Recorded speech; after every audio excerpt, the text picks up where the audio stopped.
Election commission ने इमरान खान के खिलाफ 5 केस डी लिस्ट कर दिए। तफसीलात के मुताबिक इलेक्शन कमीशन ने बेंच की अदम दस्तयाबी पर इमरान खान के खिलाफ 13 दिसंबर को होने वाले 5 केसेस को डी लिस्ट कर दिया।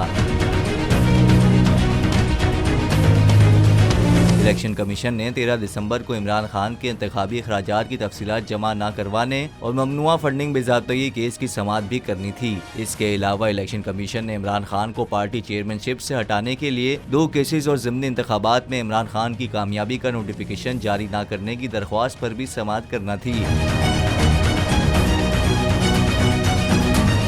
वाज़ेह रहे कि इलेक्शन कमीशन इमरान खान, असद उमर और फवाद चौधरी के खिलाफ तौहीन अदालत केसेस की समाअत 13 दिसंबर को ही करेगा, जबकि डी लिस्ट किए गए केसेस की समाअत अब 20 दिसंबर को होगी।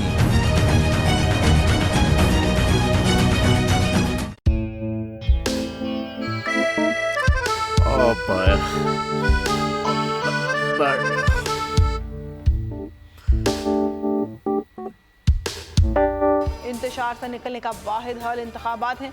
हकीकी आज़ादी मार्च आज रवा। हाँ, आयत के मुताबिक अगर आप उसको ये रिपोर्ट दे दे तो मैं आपको अपनी 4 सीटें दे दूंगा। मौलाना हाँ साहब, वो जो रिमोट हमें दे दे और वो जो नीली पीली चैनल है वो लगाए। जाओ शबाज। हम ऐसा टीवी देखते ही नहीं जिसका रिमोट हमारे हाथ में ना हो। और यहाँ पे कोई 2 नंबरी नहीं चलेगी। और हम कोई गुलाम है जो आप रिमोट मांगे हम दे दें?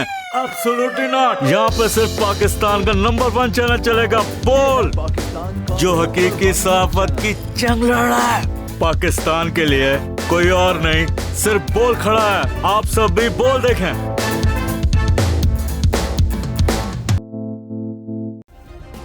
सब्सक्राइब करें और बेल दबाएं ताकि कोई खबर रह न जाए।